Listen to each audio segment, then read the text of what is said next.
Не хотите застрять посреди реки на рыбалке? Для стабильной работы лодочного мотора вам понадобится надежная тяговая аккумуляторная батарея.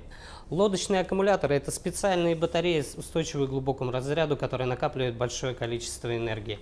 Поэтому их можно использовать без подзарядки длительное время. Грубо говоря, это большая батарейка, которую мы берем с собой, чтобы запитать электромотор. Отличие тяговых аккумуляторов от стартерных: толщина, размер, внутренняя архитектура и компоновка пластин. Также отличается состав активной массы на пластинах. Как правило, пластины в тяговых АКБ производятся сплошным литьем, что позволяет избежать микроповреждений кристаллической решетки свинца, сделать ее более однородной, в отличие от пластин стартерных АКБ, которые, как правило, производятся ударно-просечным способом и, как следствие, имеют гораздо меньшую прочность.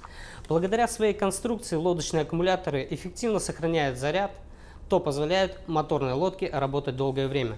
Отлично переносят глубокие разряды и имеют гораздо больше циклов разряда-заряда. Лодочные аккумуляторы таких известных производителей, как Schneider, TAP, можно приобрести и заказать с доставкой в компании Rimbat.